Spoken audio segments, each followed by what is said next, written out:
Time now.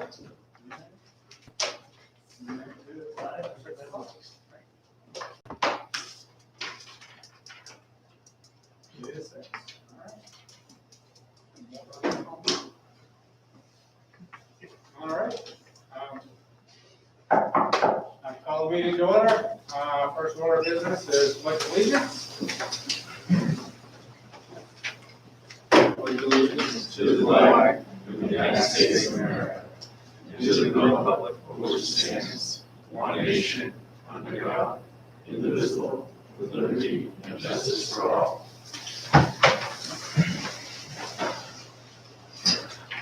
Thank you all. All right. First thing on the agenda is to approve the minutes of September 21st of 2020. Do we have a motion to approve those minutes? Make a motion. We have a motion from Corey. Do we have a second? Have a second. Very good. Yeah. All right. Any discussion, changes, edits, or otherwise? Okay, seeing none, all in favor of approving the minutes of September 21st? Unanimous? Thank you.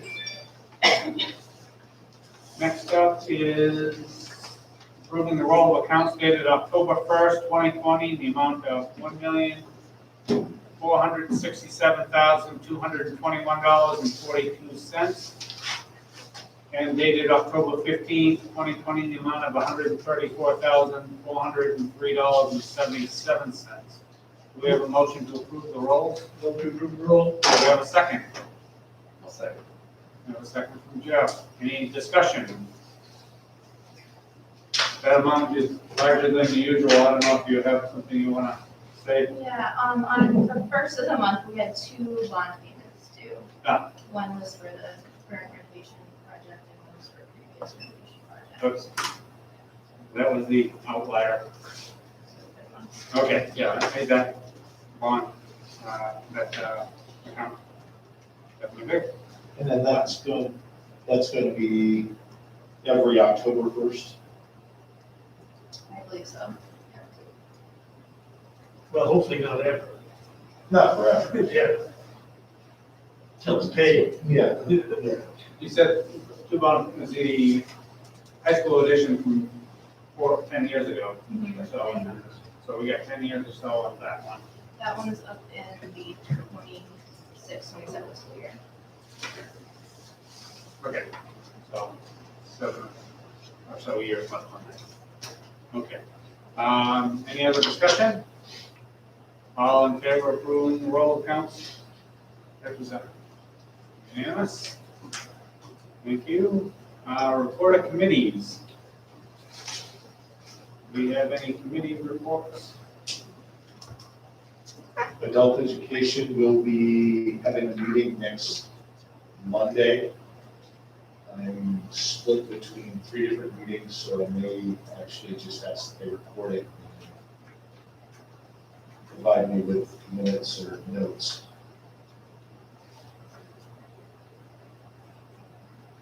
Very good.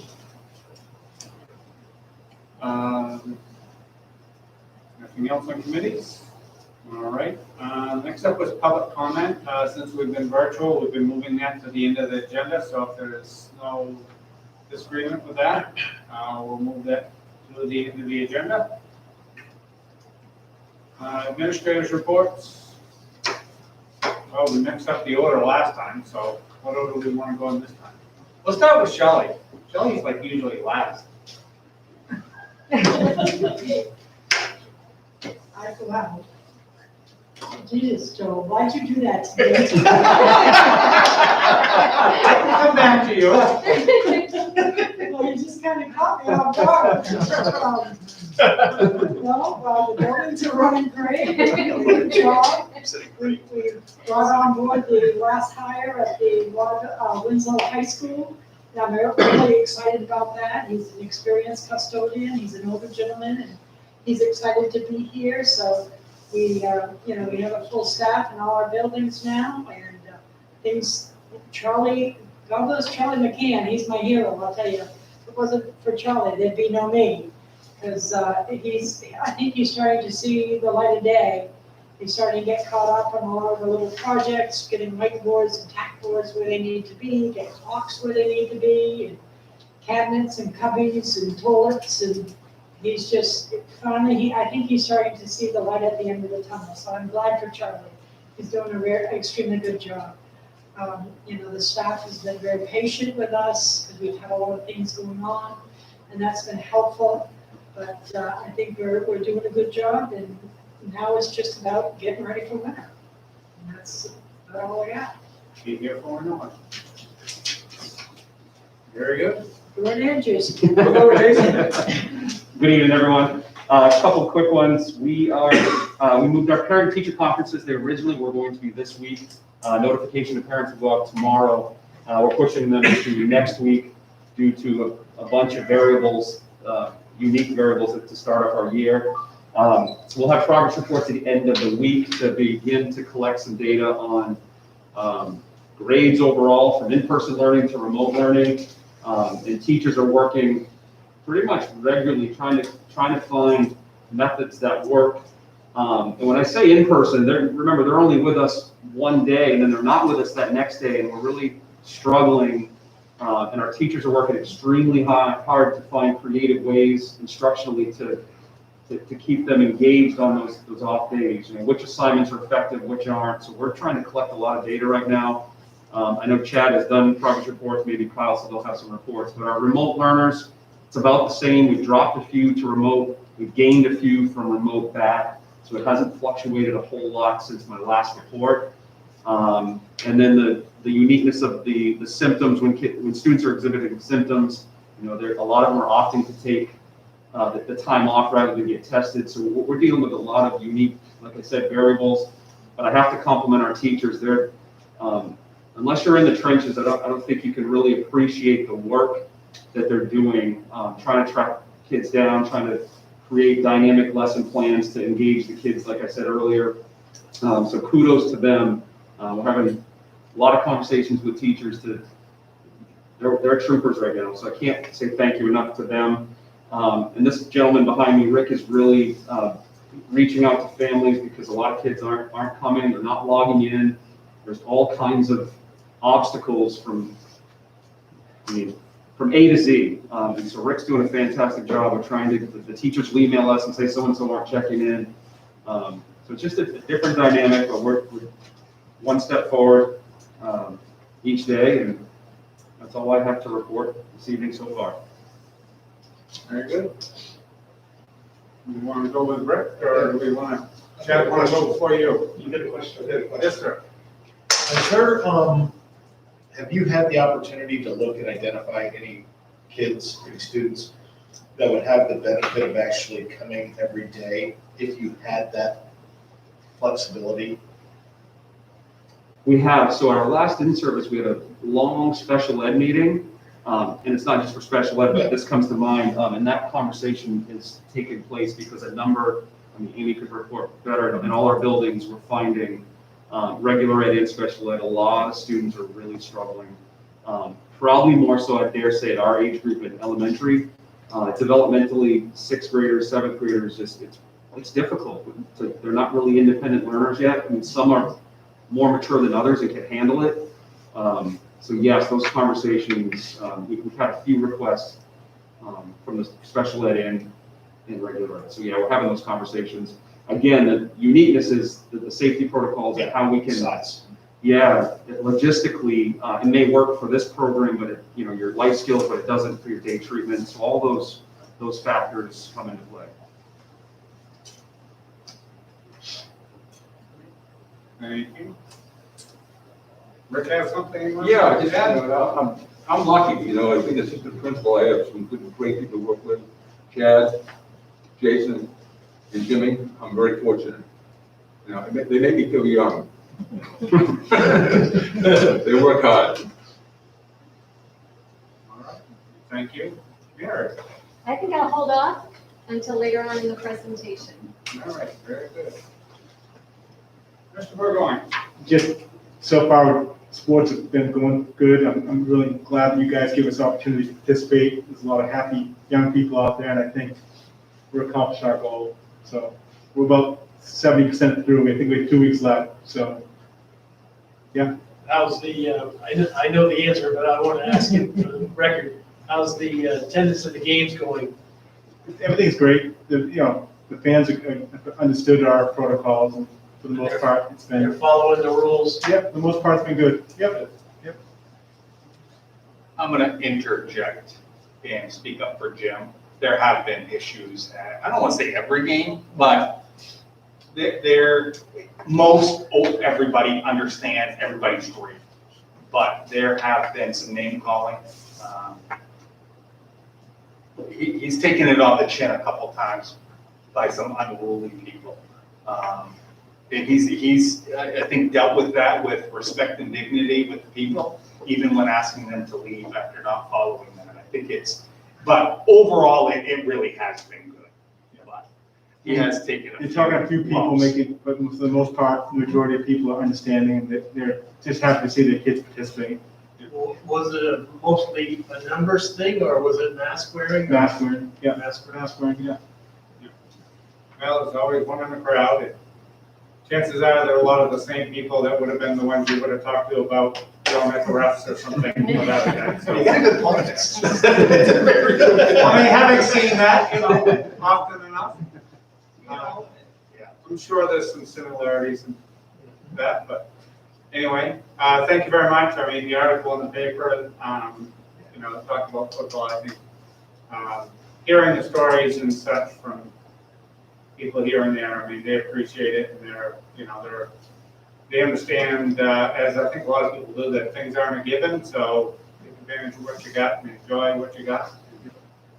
Work with the circumstances you're dealt with and make the most of it, so I think a lot of people are, so that's good.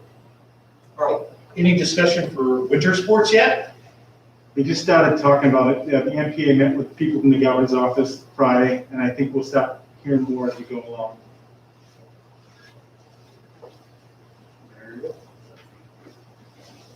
Hopefully, the upticks that are happening in other places and such don't cause greater issues in our area and specifically our school, but that definitely affects athletics as a larger entity. Cross fingers. Okay. Got anything for us? Special ed? Oh, yeah. To Jason's point, the teachers are working incredibly hard. Special ed, those remote days or off days are still seat days, so we need to make sure that we're giving services to those kids, whether they're in person or they're home. So we've been trying to figure out how to do that. We have started to have those conversations about 5 days a week. But as Jason said, we've got to really look at whether or not we have the capacity to do that safely. But those conversations have definitely started. We've had a few requests from parents. We haven't done that yet, but I think it's probably just a matter of time. Is it because of the continuity, just the establishment of the routines and That we can't bring them back? It really depends on the program. If you've got a student that would be able to be in the regular classroom, you couldn't do that because you couldn't mix the cohorts. That wouldn't be safe. We don't necessarily always have enough staff in a life skills program or space, depending on the room that you're talking about, to bring them back every day. So we have started to look at some alternatives, outside places for them to meet with a staff, or an outside teacher of the deaf, or things like that. We have also looked at started conversations with outside agencies to get VHPs to go in the home on those off days, to contract with them, for a couple hours of support. So there are things that we're trying to think outside the box and give them some support without necessarily compromising what we're doing to be safe in the building. So could that be covered with like COVID or CARES money if we had to contract, or is that more of a? that's a Mary question. That's a Mary question later. That's it. Thank you, Amy. Yep. Why don't we try Erica? I see she's online. Does Erica have something to add this evening? Good, yes. Sorry for making you there. I woke up to the weather. Real quick, just wanted to give you some updated numbers the last week and a half. We have had 3 new students register. Those 3 new students have been remote. We've had 1 student who switched to homeschool at the beginning of the year. They have since returned to be a remote student. We had 3 other students who were homeschooled at the beginning of the year, and then the last week and a half have switched to in-person. We have 3 students who were remote who have come back in person, and we have 2 more students who we're working on getting from remote to in-person. So a lot of in-person students returning, so that's good. The students are doing fabulous, and our teachers are working a tremendous amount to make the career successful. So that's all I have. Okay, any questions for Erica? Okay. Thank you very much, Erica. Since we're on the elementary, does Kyle have anything to add? I would just like to say that our students, I think, have been models of resiliency in adjusting to what we've been asked them to do. So there's really been very, very few issues around compliance with face masks or the physical distancing. So I think sometimes we just need to look at them and say, well, if they can do it, we can do it too. And it's already been touched upon. Erica just said it as well, but repeat what's been said about our staff, top to bottom, from people that are in the kitchen, food service, from our custodial staff, to our teachers, to our ed techs, all of our support staff. Everybody has just been working tremendously hard and very professionally. It has already been said, you don't really know unless you're either living with somebody that's doing this or you're doing it yourself, just what it is that people are going through and the dedication and professionalism that they're doing it with. So I worry that in some cases, I think it's literally taken days off of people's lives, and we've got a few medical issues that I can't prove that are related to what it is that we're all going through, but it makes you kind of scratch your head and wonder when you see people aging in front of your eyes. I'm glad Rick's getting younger through this process. That's good news. That's good news for me in the future. But it's tough work, and people are really rising up and doing everything they can to make it happen.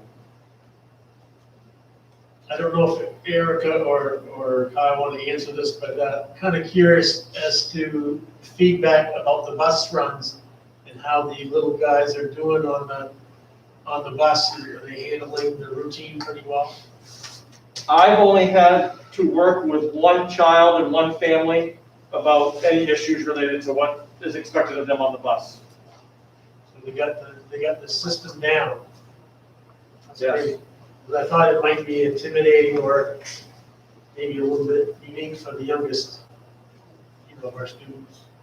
Somebody else has already said it, so I'm stealing it, but in some ways, they didn't know any different. So this is, the youngest ones are just starting school for the first time. They didn't have anything to compare it to. So it's been remarkably solid. Good. Very good. Thank you very much. Mr. Bell. All right, so the good, the bad, and the ugly. The ugly is the guy who's delivering this message right now. I want to start off by talking about a great article that was in the Morning Sentinel and then picked up by one of our local TV stations, and I think it was WMTW, but just about the drama program and how they thought outside the box to be able to have a production for the students safely following the guidelines that are put out there. Great press, and we need more of that from our schools, and to have great partners with the local media outlets to bring out the good news is really enlightening. It was great. I want to give a shout out to Jason Bersani before I forget, and more will come later on in Mary's piece about what Jason's been working on, but he has been going above and beyond to get some TVs put up around the building. And we'll get more into what that is when we talk about the CARES Fund, but Jason's been phenomenal in doing that over the past week, and I can't thank him enough. I'd like to take credit since I did help him Friday afternoon a little bit, but I won't take any credit at all, except for what I just did there. And I want to share with you 3 examples. I guess I'll start with that. So I think COVID brain is becoming this new term that we're trying to deal with. And COVID brain can be summed up with, forgetting little things, getting stressed out about little things or major things, but it's really real. And I think that's the biggest challenge that I face, and I think the other administrators would probably agree. The biggest challenge we face with our staff right now, and it's just trying to be supportive, trying to keep the stress level down, trying to do things that are just stress relievers. So I spent the last couple of days working with a teacher that, again, diving into technology isn't comfortable for a lot of staff. Some staff have done a phenomenal job, and I'm going to end with 3 examples of things that I witnessed over the past week. But here's a teacher who's a perfect example. Jumping into the technology is not this teacher's comfort zone. They get in and they're jumping into things like Edpuzzle, jumping into Google Classroom, and having their grade book set up in a way in Infinite Campus that to them made sense. Well, you add in all of these into this bowl of just unfamiliar kind of stress thing, and it was a nightmare. I've spent the time over the past couple days, 3 days actually, just trying to help this teacher kind of get out from underneath it and realize what happened. So it's things like that, and I don't want to get into specifics, and I probably shouldn't even have got into that. But I think that's a very real thing. So, teachers are doing great, and they really are. But there's still these pieces in there that are hanging out there, that are stresses, that are, the stress from the teacher having this all mixed up, the stress that it's putting on the kid and on the family as their grade may not be correct, and trying to sift through those. So yeah, there's great things going on, but I don't want to lose sight of there still are some kinks that we're working through. And Earl asked the question about, about bringing kids back. That would be great for all kids. But the number one thing we've got to look at are those health and safety guidelines, and we cannot get, I know last time, I think we talked a lot about the lunchroom, but it's not just the lunchroom, it's the classrooms as well, that we can't get all kids back into a classroom and put 20 kids in a class. It's just, we're not able to do that. So anyway, so let's jump back to the good. Here are 3 great examples, and if I walked into every class, I could probably find 40 more great examples. Walked into Mike Thurston's classroom the other day.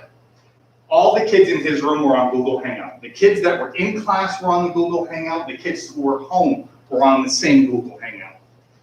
He got to a point and said, okay, we're going to break off into breakout rooms. So all of a sudden, Corey might have been in one breakout room, John's in another. Earl might be at home in the same Google Hangout as John. They continued with discussions, and what he was trying to do was get them to write thesis statements. Something that if they were in a classroom, they would turn and talk and have conversations with their peers and then come back as a larger group. But they were able to continue having those same conversations, working on a shared Google Doc while they're talking together, they're typing and seeing what each other's writing. It really was a great example of how the little bit of technology can go a long way to make sure that kids' education is not impacted. It was truly, truly, truly remarkable. Kelly Dagnall's biology class. She was able to use her doc cam hooked up to a microscope. I almost said microphone. A microscope. They were looking at the inside of an eyeball. The kids who were home were looking at the same exact thing the kids in the classroom were looking at, and having conversations about this. Again, teachers being able to seamlessly use the technology that's available to them in a really creative way to make sure that learning is going in the right direction. Walked into a math department meeting after school today, and we didn't really expect to walk into anything. I was looking for another teacher, and walked in, and Kit Patel's up there, just excited as can be. Now this is at 2:30 in the afternoon, 2:45. Excited to share with her colleagues what she worked on over the weekend. And it was a really creative way to use Google Forms. But as students went through, they were going through like these different haunted houses. And as they got to a new room, a math problem would pop up. And the kids would be able to solve it. Now, Could have been easily done by giving a worksheet and saying, here you go. But the way she was bringing in the technology to have the engagement, and I was just standing, and she was happily sharing with her colleagues. Her colleagues were able to ask questions, and those are the things that are happening constantly. I didn't say, hey, math department, have a conversation and have a meeting and share ideas. They're just doing that constantly and supporting each other. And there really is a lot of great things happening, even with the COVID brain going on. Really, that's all I wanted to share. So it sounds like it actually might end up better off when this is all over, in that they have understood how to take on a problem and solve it. And that's kind of skill that transfers to back to the real way we used to teach. Absolutely, and I think Mary will talk about some of the projects we have going on that's going to impact education moving forward. And you can't take away the professional learning that's taking place. You know, sometimes right now it's hard to see, you know, through the fog, but the changes it's making to teaching and learning right now, and because what the teachers are doing, really, and it's not because, you know, somebody's there with a cattle prod poking them and making sure that they really are doing some great stuff. They really are, in supporting each other. Yeah, I mean, I think to John's point, I mean, I think, you know, all this that has been forced upon us and has made us all examine a lot of what we do and how we do it. And I'm presuming that out of all that will come out of it learning some things that we can use in the world on the other side of this thing that's going to be, you know, that will be useful that we might not have been using otherwise. So make the best of it and learn what we can. So, and, definitely recognize all the staff and teachers that are working hard, because surely this is not the norm. And so, you know, we'll all be happy to be through 2020, I think, when we're all set up. So, anyway, appreciate that. I think that's all the administrators. Who we got online? John Percy's online, you may want to say something about the summer meals program. Oh, okay. About food service, I just want to echo what everyone else was saying, that the food service staff has done a tremendous job in those three.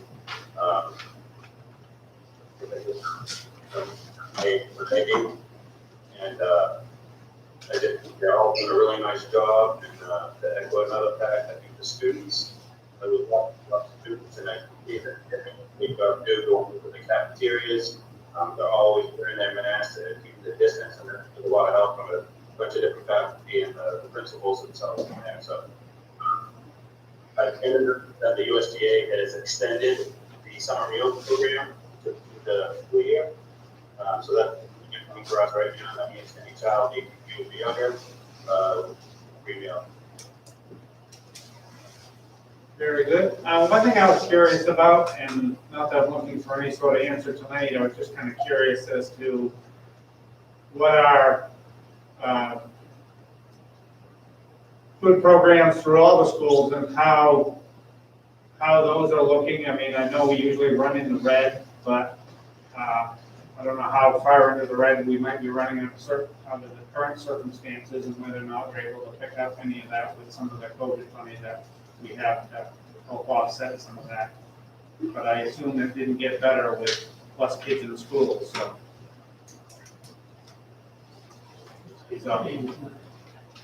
Actually, the food service program benefited greatly from COVID, because we were delivering meals using the buses to families. So in doing that, we reduced the gap tremendously in what we owed. Tremendously. And so that was, if there was something positive out of that, it was that, because we were bringing food to the kids and we were getting reimbursement for it, this is going to help us even more with the summer meals program being extended. We can continue, as long as the kids are taking it, we can account for it. So that helped us tremendously last year. The problem with the I shouldn't say a problem, and Mary will talk a little bit about this, but the problem was we have the kitchen staff is putting in extra hours right now. And so some of the extra hours that they're putting in, we can use some of the relief funds to pay for those extra hours up until December 30th. After December 30th, we don't have a way to provide them because we've used our CARES money for something else.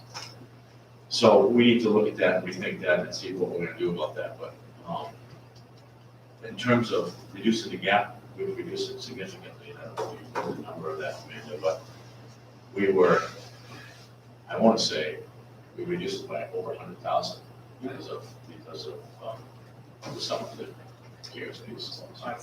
Very good news, and on top of that, the kids are getting fed, so the opportunity's there for them, so that's a great thing. That's the real. So, very good. Something else, Gary, though. Thank you very much. All right, I think that's all the administrators, I think, all right. Amanda, budget abstract. 29.31% for the school year has passed, and 32.14% of the budget has been accounted for. Encumbered items are removed, 30.35% of the budget has actually been spent. And as we discussed with the roll of accounts, we paid up 2 big bond payments, which brought the board and central office cost center to 58.81% of the budget spent. And that will certainly level off for the next few months. All right, any questions for Amanda? Okay, very good. Superintendent's report, Peter. Yeah, just a quick hitter. Policy meeting October 26th, 3:30, and we'll continue our discussions on the Title IX policies and those documents. As you know, we got a lot of documents to look at underneath that Title IX piece that we've started to look at, and we'll continue those discussions during that particular meeting. And I'll hold my other comments until the next agenda item. All right. Any other questions for Peter, other than what he's going to discuss later? All right, very good. Old business, update on the 2020 and 2021 school year. I think you heard a common theme tonight with the administrators reporting out about how hard everybody is working. And that's everybody, every department, everybody. One of the things that the association, Teachers Association asked was if we would agree to convene a committee to talk about planning time.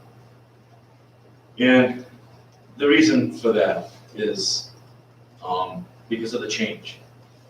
And you've heard a lot of tonight, people are working hard, but you didn't hear any what are the specifics or the particulars. What do we mean by that? They always work hard, but what does that entail? What does that mean? Well, something really silly is I get tired screaming at you all night with this mask on.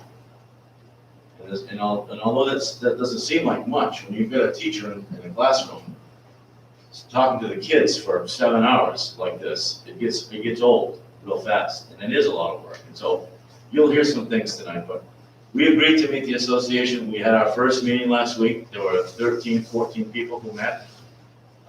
Some of them in this room this evening, the administrators, we had the association there, we had teacher representation from each of the buildings.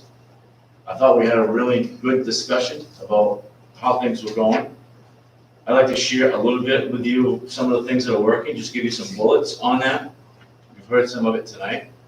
Students enjoy coming to school. I mean, one of the reasons that we kind of went with this plan, 3 and 2, was to get the kids back to school as much as possible for all of the reasons that we talked about. So students enjoy being here. Small groups has helped, obviously, to make some of the things manageable that we're talking about. You've heard this already. Students are adhering to the safety rules. They've done a great job with that. There's not a whole lot of issue with it. Teachers are working collaboratively. You've heard that. That's happening all the time. Committee members expressed appreciation and efforts to understand the teachers' challenges, both to the administration and to all of you who are here now, because they understand that we need to communicate that information to you. So what are some of the challenges? Jason alluded to some of those challenges. Mary Beth is online tonight. She can jump in if I don't do an accurate reflection of this. But some of the challenges is each core teacher at the junior high is teaching 4 in-person classes and 1 remote. So they're preparing for both. And they did that because they felt if we had to go to red or if we had to be up for an extended period of time, everybody would have had an experience with that. They also did that because they didn't just want to give a handout on those remote days.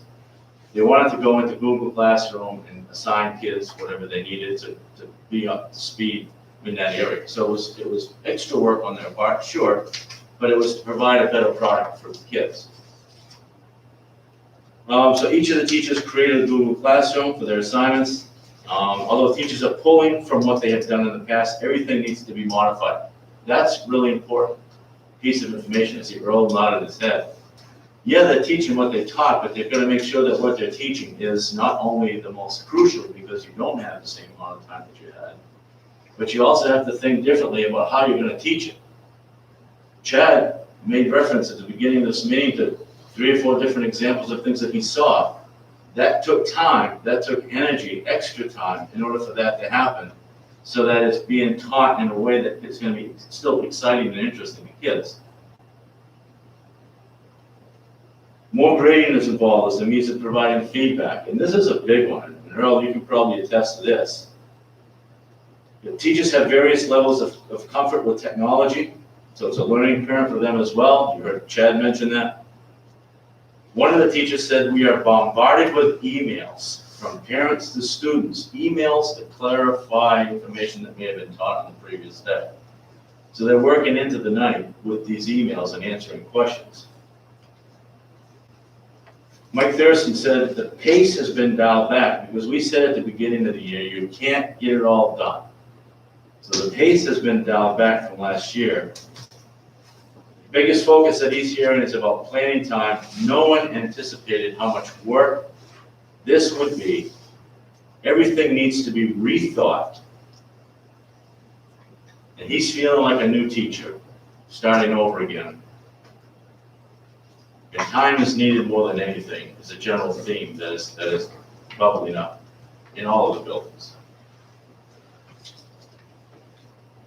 Amy, at the elementary school, one of the teachers there, having time with students is good, but the volume of planning is difficult. No prep period due to specials taking place in the classroom. So they've got a unique situation at the elementary school. The specials teachers coming in to keep the cohort intact so that the kids aren't all over the place. But by having the specials teacher come in, the regular teacher's got to leave, or there's no place for that regular teacher to go unless they sit there as well, but then you've got the numbers issue at times. So that's added one more stress level there. Team time takes place after school due to the specials being rotated, so after school is other things are being taken. Then you got the things we haven't really talked about: sanitizing, unpacking, done by the first group. So when you've got a group that comes in, another group, those things that need to take place. Challenges with masks and shields, not so much that they're wearing them, but sometimes you've got a student with a mask and a shield, and it's really challenging for the teacher to be able to get the information across to that student.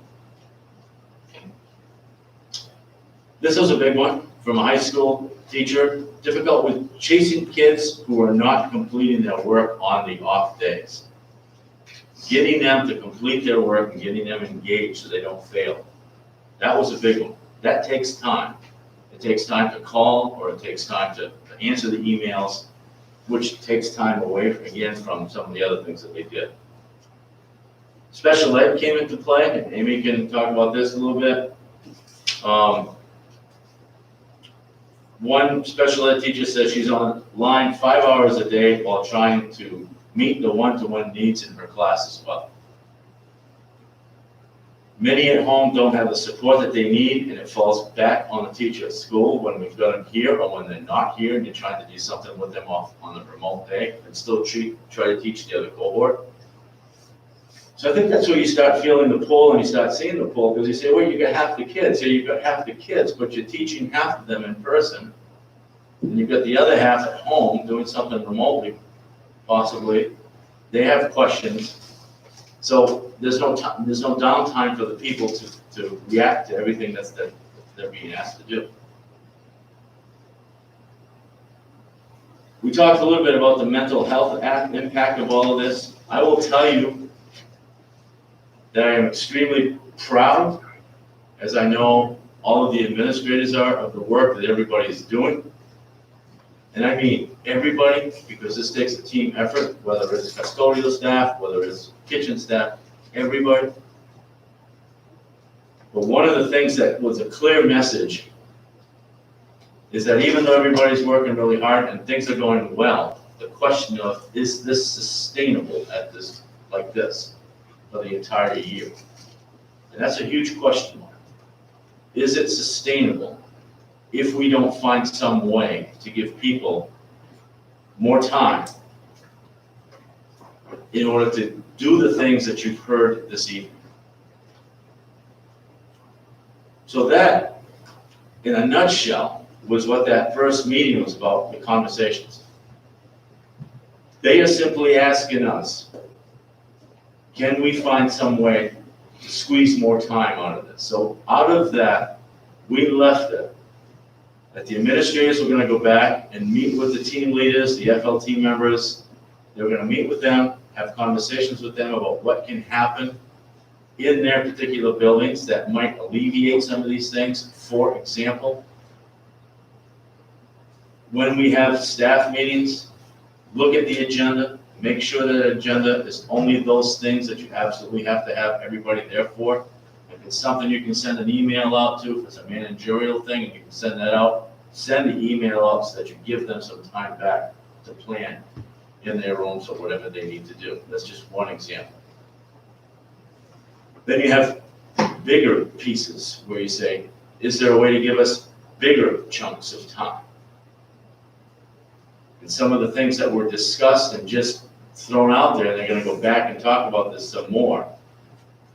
Things such as a delayed start, or an early release, or to look at the calendar and say, there are certain times during the point of the quarter, if we had a day during these times to kind of plan for the next, that might be helpful to us. So those are just some of the things that are being discussed, and will be discussed again. We have another meeting this Thursday, and we'll come back to this board with some of these thoughts for your consideration as to what they think would work for them and help.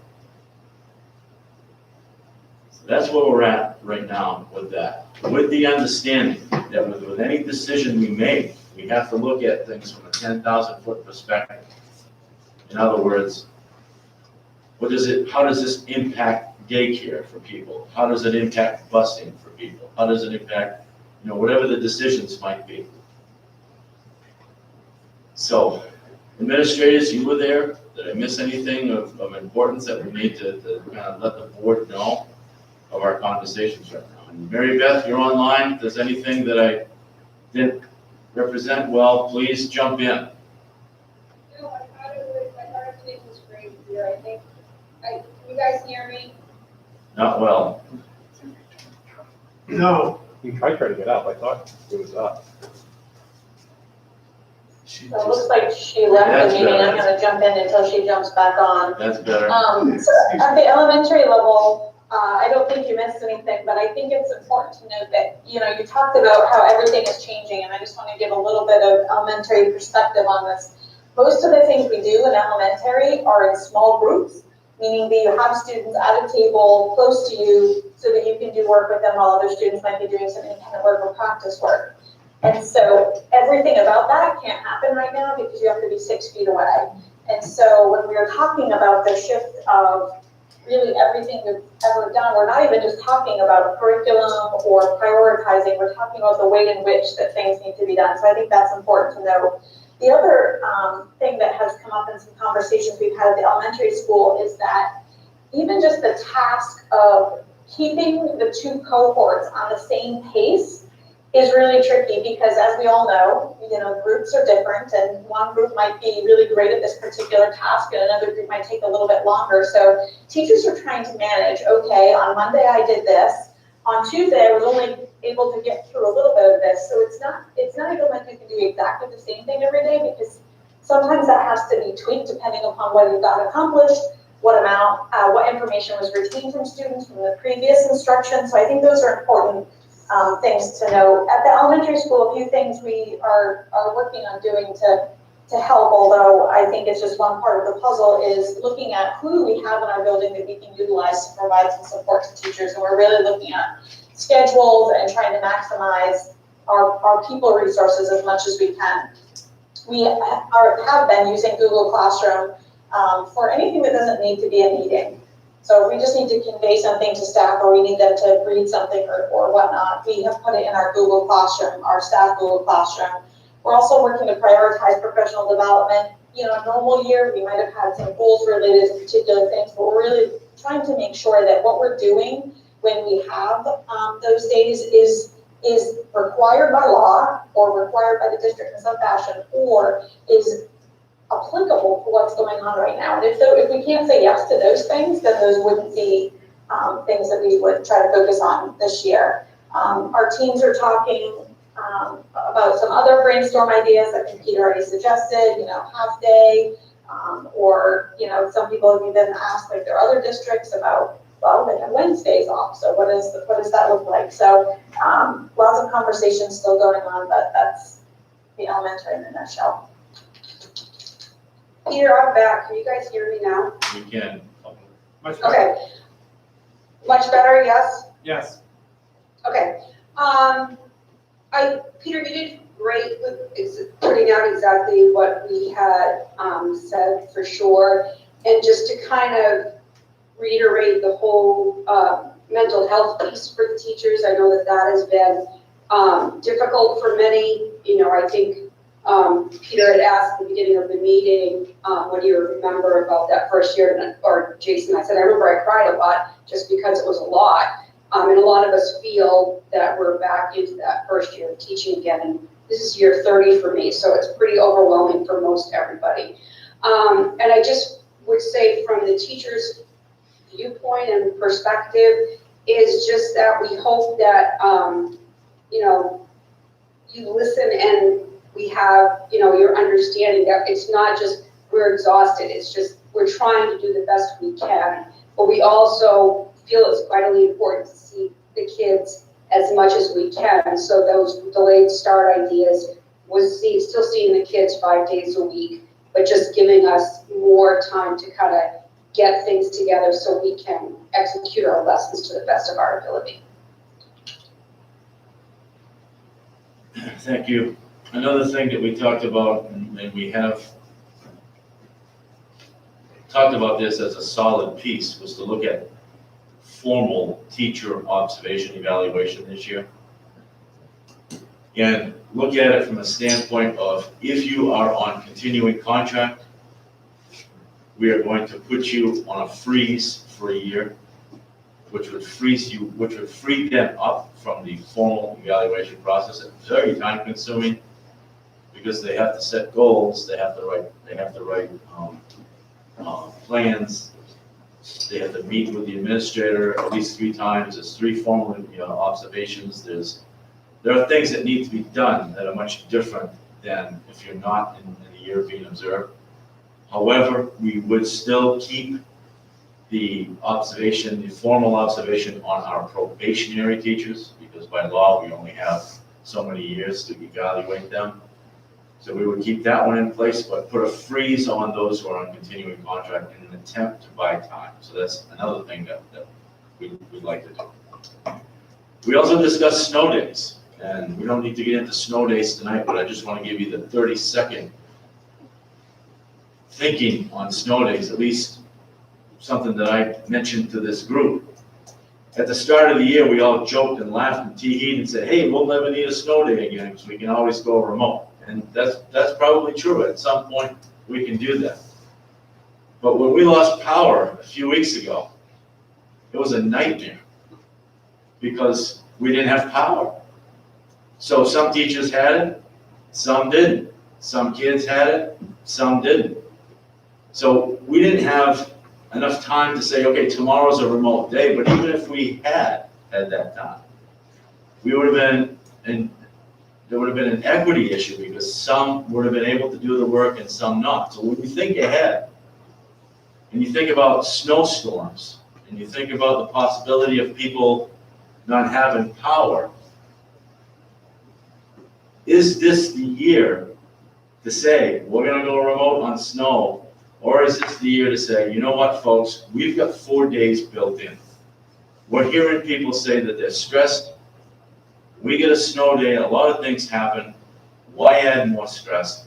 Take a snow day like we've always taken it. Once we run out of our 4 days that are built into the calendar, then we can look at doing something remotely if we wanted to. But at least give them those first 4 days. That's something that we're having a conversation about right now. Is that the best way to go this year, knowing how everybody's feeling, how the anxiety is up there? Snow days, doing it that way also has other issues. If we have a remote snow day, all of our ed techs, we need to provide work for them, but they don't get paid right now. Everybody, the cafeteria workers, we need to say, you need to come in and do something. They need to come in and do the work. So there are other issues that accompany snow days as well. It's just not a real clean, clear-cut piece. But that's one of the things that we've had a conversation about, and we'll continue to talk about. So the meeting is this Thursday. We have our second meeting. We will keep you informed of how those conversations are going and what the recommendations are that they'd like to bring to the table for you to consider. Okay. One question on the snow days. So is the intent on snow days that cohort on that day misses that day? I mean, does everything move back a day? I mean, is that gonna work out? Because I mean, I know when we're on block scheduling, you lose an orange day, you lose an orange day, and you just keep going, but I don't know what the plan is under our current circumstances, whether we're gonna. Potentially the same cohort could lose 4 days, and the other one. Well, right, I was just curious if that's been discussed and determined, I guess, at this point. It has not been discussed and determined, but I suspect when we have that conversation, we'll look at parents' schedules and make sure that we don't mess up their routines. Yeah. Because they've got daycare in place, and we need to keep that into consideration. That is a good point, Joel. Okay, cool. I got 3 things if you want to go. So I just had one. Go ahead. Okay, how do we tonight take the eval question off the table? Well, is that anything we need to make a decision on, or? I mean, as far as I'm concerned, I think we all think it makes sense. Is that correct assumption? When you say email, what do you mean? Eval. Oh, email, yeah. Is that something we need How to do you act go ahead and on? just say, yes, go, do? I don't think we need to act on it because we've trusted you to just make those decisions, but it seems like a very smart plan. Well, I think it probably wouldn't be a bad idea to have it on as an agenda item, maybe at the next board meeting, so that everybody knows that's what we're doing and everybody understands that's what we've agreed to for this year. Okay. So really good. Okay, time is precious. Absolutely. Unfortunately, I came up with 3 questions in minutes. Go ahead. Number 1 might be for Shelley. I don't know, one of you. It's on the supplies for COVID sanitizing and cleaning. Are we on pace to have enough to last us the whole year? Or how much, compared to the money that you've been allotted for that and, I have been ordering a lot of supplies directly related to COVID and disinfecting and sanitizing, absolutely. Face masks, gloves. The larger gloves are hard to get, like the extra large. They're very hard to get. And expensive. But, all the PPE and disinfectant sanitizing, I have been ordering and trying to get a stash ahead so that we'll have plenty and won't run out. that was my question, to make sure we would get to the end of the year and not have a situation where we run into, that we got to literally cancel school because we don't have enough. Okay, so that solves that problem.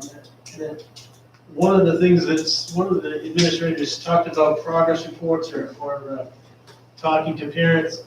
I would think that because of all the unique situations and all these questions, the emails that are each kid's come up with so many questions, I would think that the progress report would have to be more specific more entailed, more,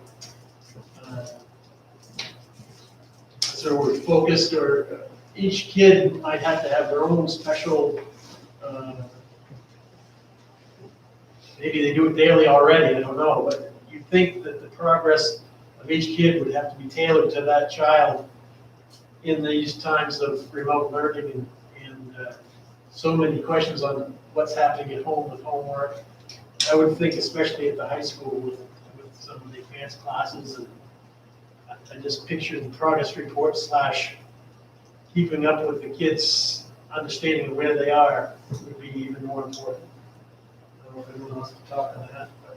There's a comment section for teachers, so some use them. So for example, on the remote day, John did not, or he logged in for 5 seconds and then hit end to make it repeat. So there's a lot of comments you can make and codes that you can use to tailor to a progress report for a student. But a lot of that feedback is in the Google Classroom too, where there's every day, and that's what Mary Beth and teachers are referring to. It's everyday correspondence with some families, because the ones that are really invested are reaching out on those off days. So that's the email inboxes are just probably for everyone sitting here, all of our work is increased because of that. And for areas of concern, when a teacher is concerned with, Chad's progress, they're calling home and then they're documenting that. And we can actually, when we go in to a student, we can see if the teachers have been calling home, and they've really overall been doing a good job of reaching out to families and documenting the conversation. The students who were remote learners that were failing, I sent a letter home outlining what the expectations are, reminding this is the expectation.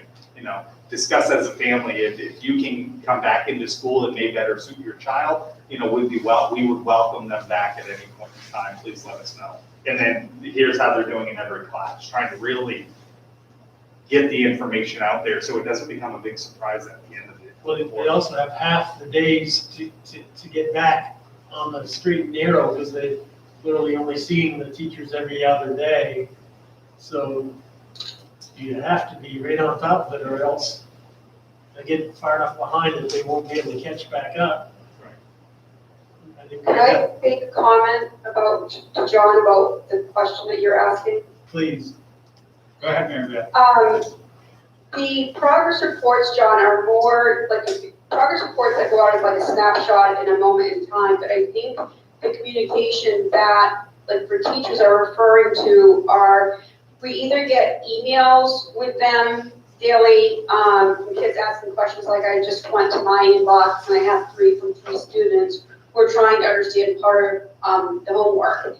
And, but then the other thing that we're trying to do to make sure that kids are up on their work is not just through the chat on the Google Meet, but within Google Classroom, we send them private messages within the assignment saying, hey, can you redo this for me? Or it looks like you missed something. So there's constant communication with the kids, and that just becomes like our inbox. When we talk about our inbox in Google Classroom and in our email, we're constantly replying and trying to keep up with them. And that does become overwhelming for people, for sure. We want to do the best we can for the kids, but a lot of times we just don't feel we have enough time to get to those emails and really explain as well as we want to. Does that make sense? Yes, it does. I appreciate your input. Very good. And so, go ahead. Before, I just want to touch back on what Chad was saying regarding the students that aren't doing so well, and you're reaching out to the parents and saying, all right, this is what you need to do, this is what the child needs to do, so on and so forth. Maybe you need to be live and not remote. Is that getting results, or is that something not far enough down the road? Maybe we might have gotten 1 or 2 kids back in person. No, crickets. But even so, every time a teacher reaches out to somebody, they have to have that conversation, but then I have to go into the system and I have to document the fact that I had that conversation, which doubles the amount of time for each student. Yeah, right. And that just grows exponentially. If I make 3 phone calls or 4 phone calls a night, now I'm spending an hour inputting data into the students' PLPs, so that way we've got the record that, yes, we are doing the outreach. I guess I was curious, and maybe, you know, after we get a little further down the road with, you know, not for tonight, because our last meeting went exponentially long, and trying not to do that this tonight. But I guess I'd be curious to know where we are and how many students are in that category. And I mean, usually our failure rate is quite low as a school system, but you know, this year is different. And how many of these kids aren't, you know, staying involved in doing work that they need to do, and what kind of percentages are those as presented as a whole, just to get an idea on, you know, I think we all expected there would be some of that, but I guess what is the data behind that, so we get an idea how big of an issue that is, and obviously that's gonna trickle into next year if these kids are gonna fail, and what's that gonna be there as well, so. The easy answer is yes, yes, and yes. Right. And you seniors, Well, you gotta get yeah. that done. So I guess I'm curious, and, you know, at the appropriate time, and it's probably not tonight anyway, but I think it would be useful to hear some data on that, just to get an idea on what kind of numbers are associated with those, you know, the failing students, and get a handle on what that looks like. Dealing with that, I mean, it's gonna be a cumulative thing, so. I mean, obviously, we'd like to turn that around, but if it isn't turning around, what those numbers are starting to look like. So, anyway, question on that? Did you finish your one more? I got one more question, and it's kind of related. I don't want to step on Mary's toes in her presentation, but maybe she can answer this. The planning time seems to be a major issue. And I can understand how it could be. And I can understand how it could be a headache for every administrator trying to help the teachers get to that. And it sounds like we're gonna have to have a flexible plan, because not everyone's got the same setup, so you can't just have a blanket, this is what we're gonna do. Everyone's gonna have to be somewhat flexible. And the only thing I ask regarding the COVID, is there any funds or can COVID be manipulated in a way, the funds, so that possibly we could reimburse a teacher that's willing to use an hour after school to do planning time? Is that a stupid, maybe it's a stupid question? It's a great question, and I'll say that there are two sort of impediments to having that happen. One is that most of the money has to be used by December 30th. So even if it were allowable, it would be a short-term solution. The other is that for folks who are on salary, then there really isn't a line where you're working and you're not working. And so with this, there are concerns about what are you paying them for that is above and beyond what you normally would be doing. And that's a hard line to figure out where that is. So I think the advice that we've seen is for folks who are on salary, that you really want to stay away from that unless there's some really extreme situation that you could document. Well, here, I know that, again, this is out of the box thinking, maybe it's just a dumb comment, but we have this thing called a sick bank. Could it be something like a planning time bank that we fully fund between now and December 30th, and then teachers are allowed to haul out 3 hours? You know what I mean? I'm just throwing out numbers. For instance, there are ways that an individual building principal could make arrangements for teachers. It's just, it's hard to make it be a systemic sort of thing. You know, we'll talk about super sub, we call them super subs, or we've hired subs for the building. So those folks, that's probably some of what Erica was referring to in allowing folks. But when you think about the magnitude of the numbers of people who could really use the planning time, it's hard to do that in using the small number of resources.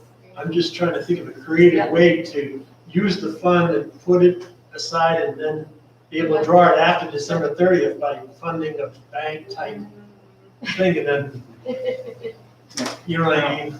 I was trying to come up with the right days. The government doesn't make things that easy. Trying to find ways around rules, I love that. Yeah, but I mean, we do a sick bank, it's the same kind of Yeah, thing. but- Planning time bank is all on. That's internal, that doesn't do with federal funds. Well, I knew that, but I'm saying the COVID has caused this problem. So it isn't like it's not related to COVID. Because we would be back in the regular system if it wasn't for this. Well, we don't know, I mean, the federal government is, Could I make a comment just for a second on that Please. idea? go ahead, Mary Beth. I think, John, the other thing you want to also look, and I'm thinking of my elementary colleagues, is part of their planning time as well is trying to touch base at grade level just on kids that they might, have in common, that they just need to do some communicating together with that student. So that is another concern where, the idea of having a COVID bank or COVID, work bank is a great idea, but that is the other thing that the teachers are looking for when we ask for more time. So I'm not sure if that plan would work for everybody. Right, it'd have to be flexible, like I said, it couldn't. And I think that's one of the things that is, when Peter mentioned that the folks are going back and having conversations in their buildings, so they're going to be looking for solutions. Because I think one of the things too is that there are certain ways that they might feel the relief because they have the planning time, but what they have to do to get there is more trouble on top of what they would have been doing otherwise. In other words, having a substitute come into your classroom, especially when you're feeling like you don't see these kids very much at all anyway. So all of these things are the trade-off things where teachers are going to be able to say, this might be a good solution for us. And I think you made a good point. It probably isn't going to be a one-size-fits-all solution. And yet, we are a district and all the parts are interconnected. And so what you do for one does have an impact potentially with shared staff or family organizations and so forth. So I think those are things that we'll be able to listen to what the building folks have to say, what the ideas that they've come up with, and they'll come back to this committee and make some recommendations. Well, and just throw it out there, I mean, obviously Congress, White House, whatever, they're still negotiating on the next round of COVID relief, so who knows what might happen beyond December 31st, so that might get determined in the short term between now and then, and maybe there'll be something in there, but who knows? Just throwing it out there. Does Google Classroom provide data, like, on when comments, like, does it collect data from an admin side to be able to use, to say each student we're spending X number of minutes, or is there a measurement here that we can use as analysis? There is a functionality within the Google Classroom that takes attendance for you. And you have to have at least five students in the class, and it will show you by minute the student name and the duration that they were online. Now, the problem is, you log in. Right. But unless I watch you and you watch me, right, as a teacher to a student, which is difficult because I'm trying to present information, and most teachers don't have two screens, so I've got to share my screen in the classroom. Right. If I'm doing any kind of briefing, I don't know if you're looking at me. Well, I'm not calling that. But Earl, that's Google Meets. Yeah. That's not Google Classroom. Well, I'm saying, like, what time, like, so as a teacher logging in using this platform, is there, I think of it as an audit function in my world. Like, how long is it, what's the average of teachers spending with a student inputting data? Because we switched over to a technology which, we think, oh, this should save us time in the long run. And what I'm hearing is it's just the opposite. It's taking us more time using technology. And I'm not saying get away from technology by any means, but I'm just saying, it's taking us more time because of what we're set up with. What's our tool of measurement? What are we using to measure that? Do we have data from the system that says on average, are teachers spending, 45 minutes per student per day to update, to keep all this information? Is there anything in the system that provides that? Or I'm not sure if this is what you're looking for an answer, but I think when we talk about it's more time, it's, rethinking how we do all of our lessons. So we're taking, like, for an example, for me, I'm taking a lesson or a unit that is in person with paper and all sorts of manipulatives, if you want to say it that way.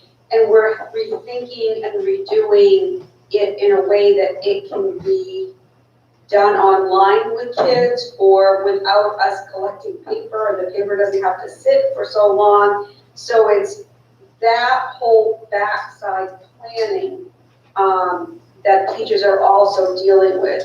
Within Google Classroom, you're not going to get necessarily specific data for it to give to us. But every time we log on to a Google Meet and we end a Google Meet with our classes, we do get a report about how long we were all on that Google Meet. But it's the back end side that's taken the longest. That's what Correct. my interpretation is. It's the preparation, it's the comments, it's the reaching out. And having that data, that quantitative data, I think is important to understand when you have to go out to administration and to parents to say, we're changing our time value. Do we have that? So we can say, hey, this is the time that's being spent per student. Teachers need more time to do this, this, and this. We're doing a delayed start. We're taking the days away. This is the reason behind it. We have qualitative, quantitative data. Yeah. I mean, I hate to say it that way, but what we do is it's anecdotal. Teachers reporting, that was an interesting point, I think, at the meeting that we had a week or so ago, where in particular, one of the special ed teachers was talking about, she was kind of clocking how much time she was spending outside of school. So in that regard, we don't have the analytics from that Google Classroom, but we do have sort of anecdotal quantitative data, which would vary from teacher to teacher. And we don't have a baseline. We don't have a baseline as to what they spent prior to, but reporting that they are spending much more time than they had in the past. So if I can just hop in here, the answer to what you're saying is no, but I think we're probably on the really early side of this sort of innovative technology. I mean, nobody needed this until March 13th, and then all of a sudden the whole world needed it. So this thing that you just heard about just now, that we now have this sort of attendance and how long you're online in Google Meets, Google just rolled that out a couple of weeks ago. So we didn't even know that in August. We knew they had this timeline for this stuff. So Google themselves is trying to respond to the needs of the consumer. And I think they've done a pretty good job of prioritizing which services they're going to roll out. What you're asking for is probably something that's going to come later down the line when everybody else is wrestling with the same problem. It's kind of like, I did a report when I was a freshman in high school on Henry Ford. Until he had to build up his assembly line theory to get to the point where he could produce what it was he was designed to produce. But we're in those early years right now. We're like 1903 with Model A, the first A. They got to Model T when they actually got it done, but it was all those models before we get to T to get it happen. So there's more stuff that Google's telling us is coming, but it's not there. So that's part of the PD. That's part of like, okay, somebody's got to figure this out. And all this stuff, I'm going to bring this back around. It was a great point, but all this extra inbox activity, all this extra time that we're doing, and to save some time for teachers, we're going to send managerial stuff in an email. Guess what? No fault of them. They're not reading it. Because you're not in a meeting where somebody can raise that question and say, wait a minute, what are we doing different with fire drills this year? So those kinds of things are also lost in this process. So it's their COVID brain, and they don't have any more time left in the day to read the longer email about some of these procedural things. So it's really we're up against the fact that there's only 24 hours a day, and our teacher's using 20 of them. I have a concern that I think by you asking your question, you just said words that made me think of this, and it's kind of important. I'm sure maybe it's Mary on this one. every course, well, not every course, some courses have prerequisites. And you have a curriculum that has to build up before that next course can be taken. Is that being like kept track of to make sure that kids are in a certain course, like in Algebra 1, they're getting this, and this, so then they can take advanced algebra or algebra 2 or the next course. In other words, in all these different courses, some things build on the other. Well, Is that kind of being surveyed or what's the right word, kept track of? If you remember back long before COVID, another ailment that we had was proficiency-based diplomas, if you remember that. But one of the good things that came out of that actually was the work that we did on priority standards. And so to that extent, at least, we have, out of all the things, when your time with your students is cut, you know, no matter how much you have them doing remote work at home and so forth, but the time is cut. They have focused on what their priority standards are. So they have been able to zero in at least to that extent. I can't promise you that every single thing that they should have gotten before they go on to the next level is going to happen. I don't think anybody can say that at this point, but I think they are relying on the fact that they had identified those priority standards for each course. I'm a little worried that next year what we'll have to do is kind of take a step back and refresh a few things before we can advance because of that problem. Well, that's how they had to start this year too. Right, but I'm saying, We're so, looking at- I don't Who knows think, how big the snowball is at this point. I don't think it'll end this year. No. I'm saying, I think it'll carry on. I think we're gonna see nationwide, worldwide, that's gonna be a major issue for years to come. Yeah, that's And it's gonna be the thing that work. we are gonna be trying to track down for years. It'll even What are carry those on gaps? into higher Right. education because some of those seniors that are leaving us and going to school that maybe didn't get that taught, then they're gonna have to Right. catch up in college, so. I think where you're gonna see it is the younger kids, because of the foundation being laid, it just goes, it's more and more behind. Of course. Yeah. And 10 years from now, it's gonna be the issue where we're gonna have a whole new generation of people, or I don't know what we're gonna call them, but yeah.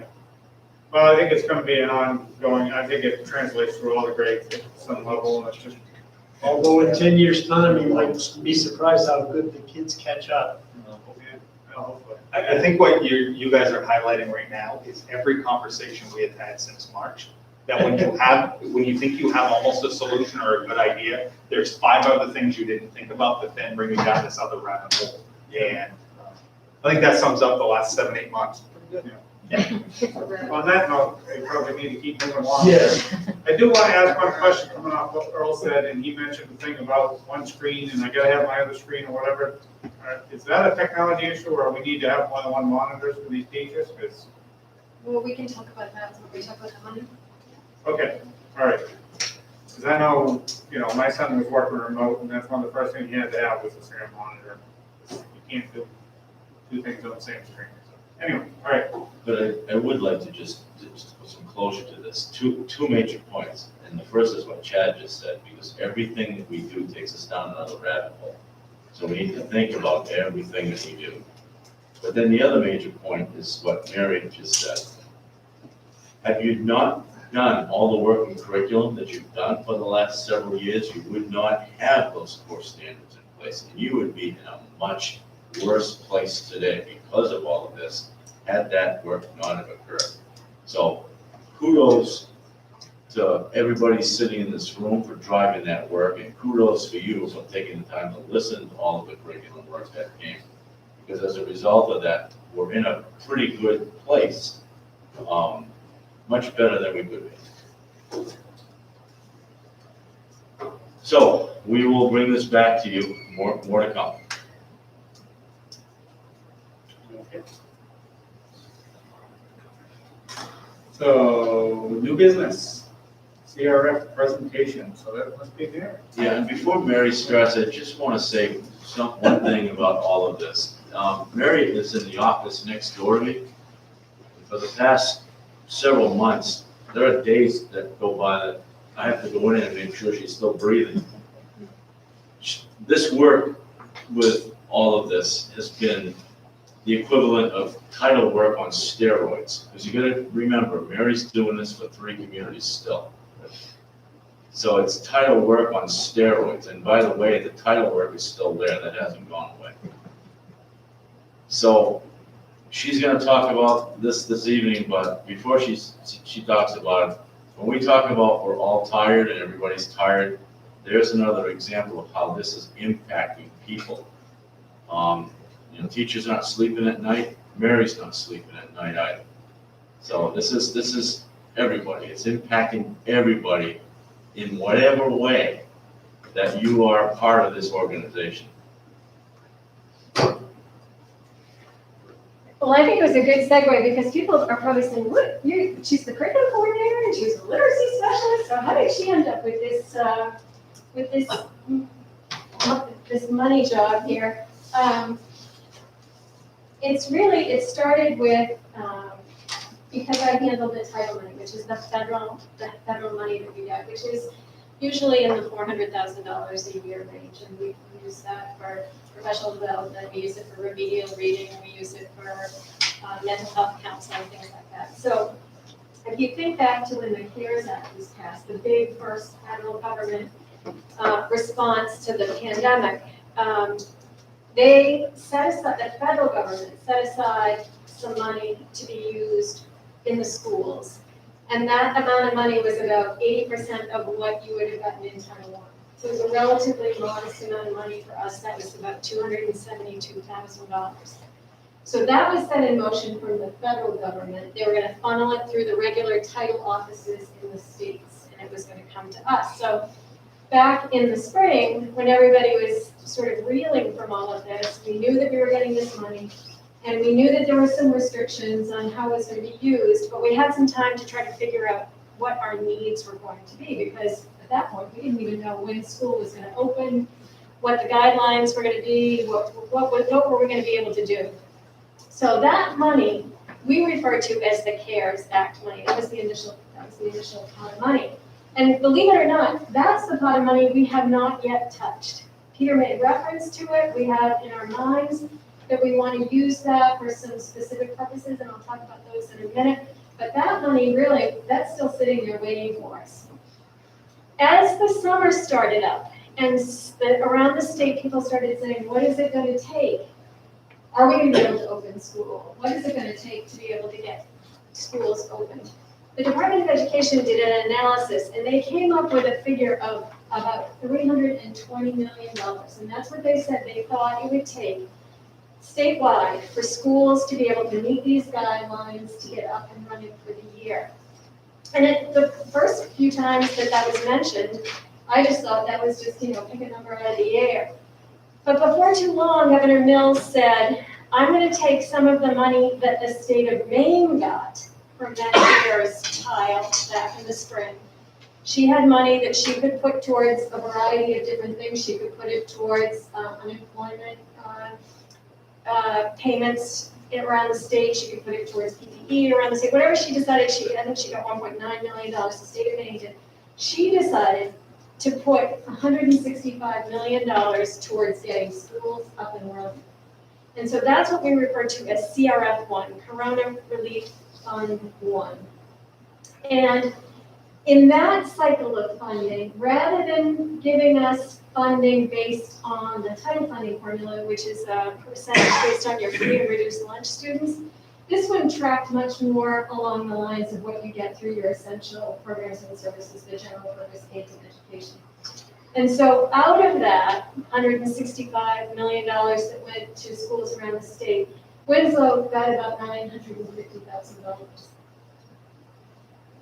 And so we were scrambling, saying, okay, this has some very specific guidelines. We'll talk about those in a second. And as we were gearing up and saying, what are our needs? How can we use this money? She came back and said, and now I'm going to give you the second half of that, which is $164 million.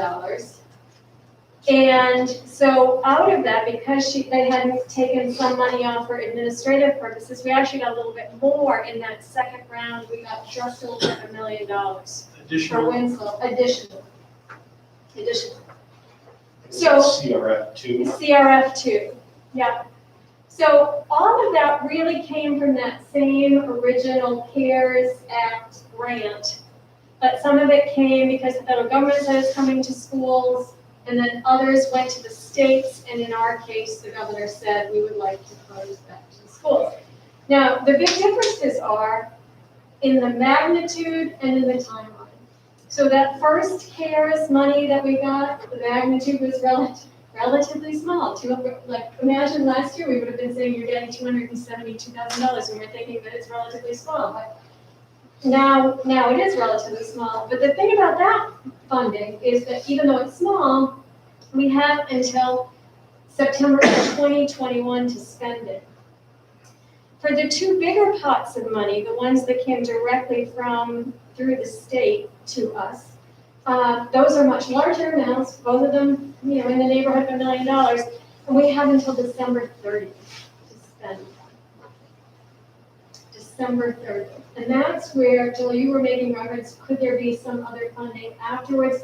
Because this is federal money, the state is trying to get the federal government to give some flexibility on it, but right now, it's the federal government that decides, because it was the federal government that gave that funding. So right now, we're getting closer and closer and closer to December 30th, and everybody is in a pinch. I wanted you to know those things, because, for instance, this morning there was an article in the newspaper, I don't know if you saw it, but districts around the state are struggling because of the timing of it. So I just thought it would be helpful for you to sort of understand how those different pots work. So And that's a political timeline, like similar to like for small businesses, PPP, Right. like it's, Right. like that date could change if something Right. passed December 15th. That's right, that's Okay. right, yep.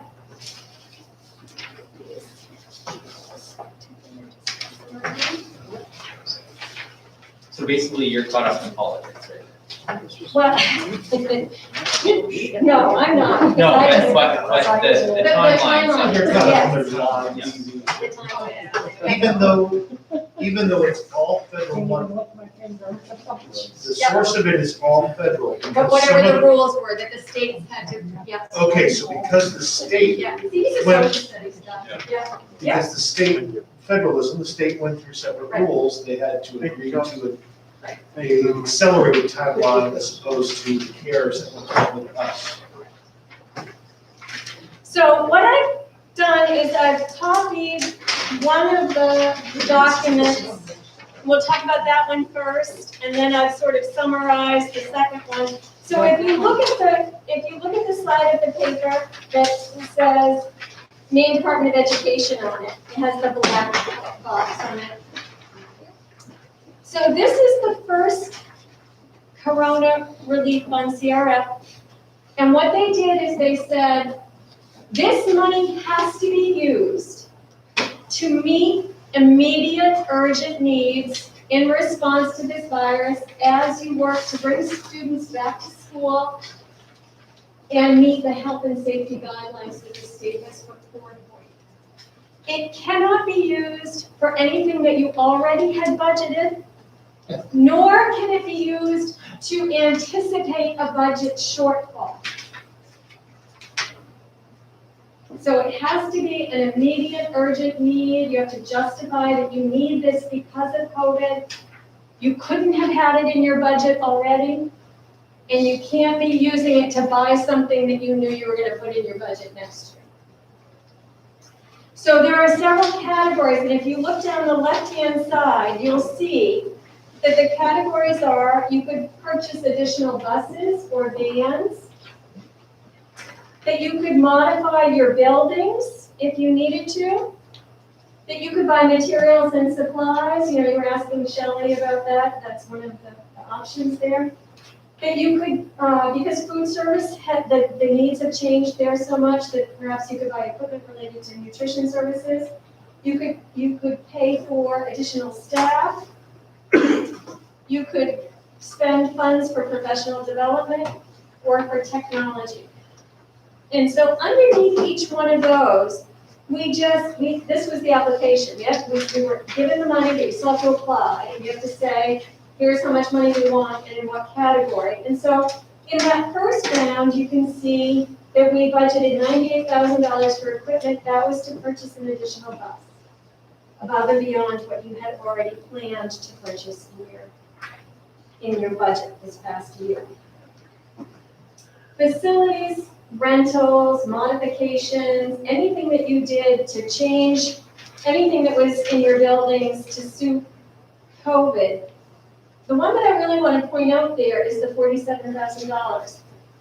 When plans were made to keep the old junior high open, then one of the things was, well, who's going to pay to keep this building? So that $47,000 is the fuel oil cost. Because Under that, math, supplies and books, under, the heading. yeah, under supplies, yeah, because it's a supply, yeah. And so that was something that was purchased, that we owned, even though we will use it after December 30th. And then other modifications would be like carpet removal, or if in the elementary school they needed to remove some of those cubby walls in order to free up space, or if there were any changes to the cafeteria or the bathrooms or anything at all that was a modification in order for students to be able to be in the building safely, that was an allowable expense. And in a minute, I'm going to let the building folks and Shirley talk a little bit too, because you'll have a lot of specific questions. They'll be able to answer those. The materials and supplies, we were given PPE by the MDOE, but then there were additional needs in regard to that. So a lot of things like signage or additional masks or gowns or gloves or sanitation equipment or spray or sprayers or hand sanitizers or any of those kinds of things. That was all able to be purchased through this.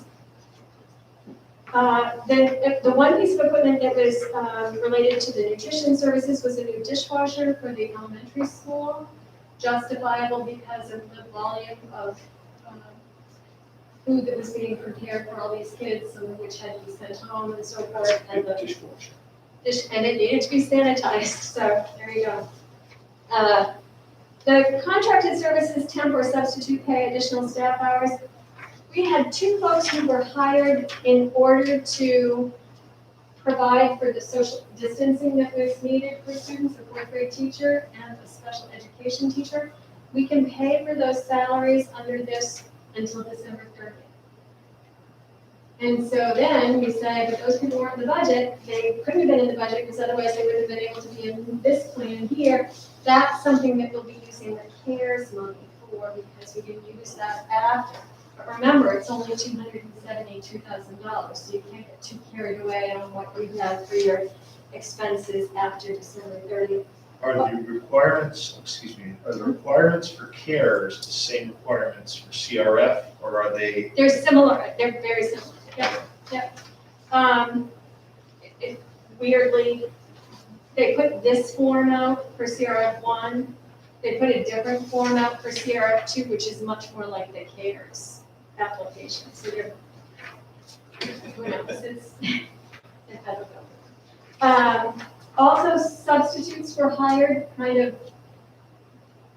daily guaranteed substitutes in each building to provide for anticipated additional sick days for teachers, because we figured that there would be that, but even if not, just to help with some of the management and the flow of the kids around the building, or to help with any of the planning kinds of things that we had talked about earlier. So those things are, that category is only good until December 30th. And then technology. Not to interrupt you, I'm sorry, but, you know, when Mary says that 272, don't bank on it, and the substitutes, the super subs we bought, same boat, after December 30th, we gotta pay for them in some other way. Guess what? CARES money again. So the CARES money, just so you know, is gone, because it's paid for things on the back end.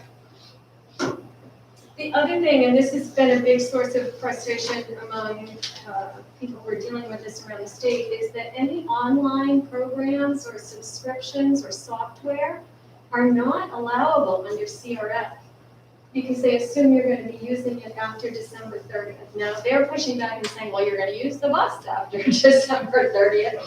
But that's the rule right now, and so that means also that anything that we're looking at in terms of any kind of online software or program or support for our teachers, if it's a subscription kind of a thing, that has to also be put in the care. So that's where, between those, the salaries and the online subscriptions, that is pretty well.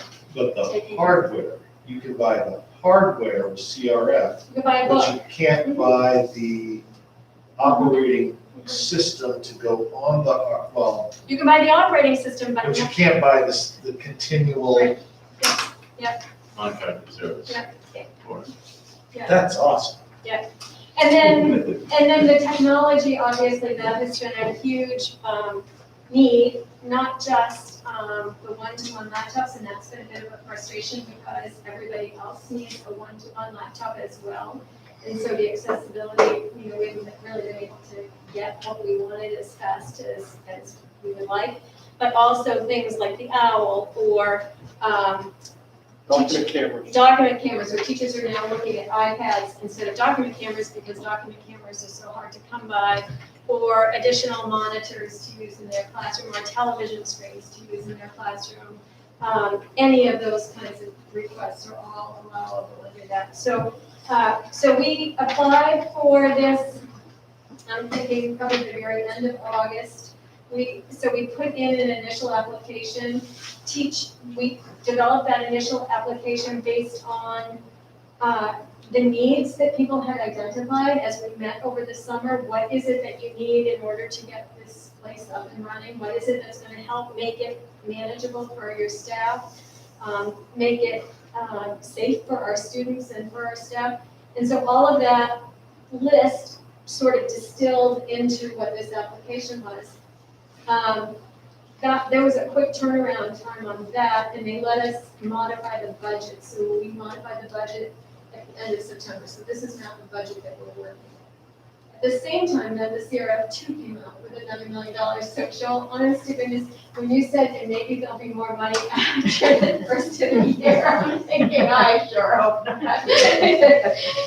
But So think about what you just said, so the administrators, everybody's meeting, trying to come up with a plan, there's a deadline where this is gonna be set. Everybody's happy, everybody's working, all of a sudden, oh, we got another pot of money. Oh, wait, it's the same timeline. And there are the same restrictions, holy smokes. So this is kind of what has been It's a going on. lot of work, but having more money's never been. I know, You know, you right? usually Right, have money that does problem not in buy town. happiness, John. No, but the town's not gonna just hand you an extra $1 million ever. Right, So, right. So, I didn't say that. so CRF2, I think we started looking at, just, you know, Chad likes to talk about out of the box. It was a little out of the box and a little bit bigger picture kinds of things. And the challenge on this became the doability factor, like, can you really do it between now and the end of December?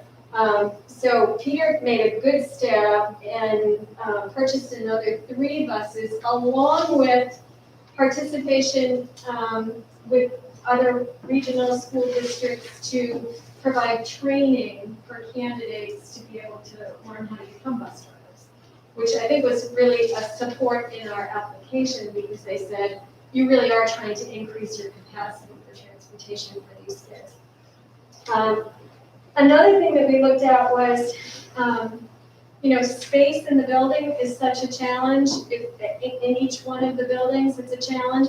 And so we talked about, would there be ways to enhance some of the spaces that we have to make them into outdoor learning facilities? Maybe that's something that we could use. Shelley can talk about that in a minute. So right now, we have a draft of a plan to have construction of 3 outdoor classroom spaces, really basically one for each of the 3 grade bands that we have here. We've talked about purchase of equipment for winter physical education, because just like Jimmy's wondering, are we gonna be able to do sports indoors, and what are the phys ed kids gonna be doing indoors?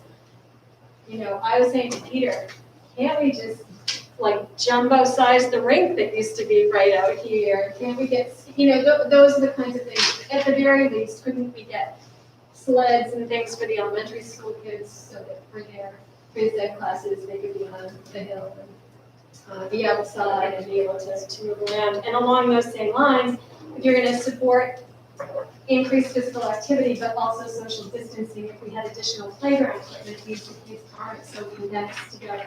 So that would be something that we could spend the funds on. Additional sanitation and ventilation, that's a big one, so that continues. Shelley's right on top of that. One of the big things, and she'll talk about it a little bit more in detail, are replacing the digital controls for the heating and cooling system at the elementary school, additional sanitation equipment, additional supplies, additional rubber removal. Continued purchase of additional technology. We'll be at the point where we will be assuming that we can get these devices here by December 30th, because they have to be here, then we would be fully one-to-one and really feel as though we have a robust set of resources for our kids. Additional classroom supplies, we've been doing things like buying sets of things so the kids don't have to share at the elementary school, so that's the kind of thing.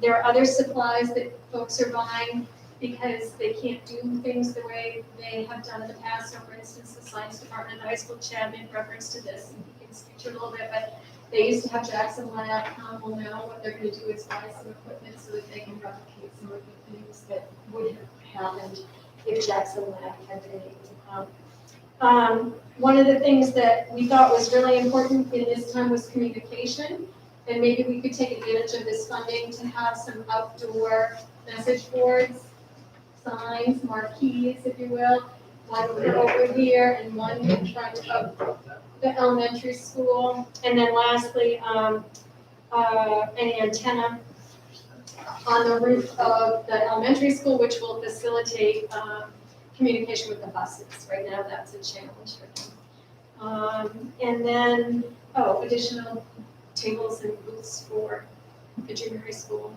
for cafeteria space.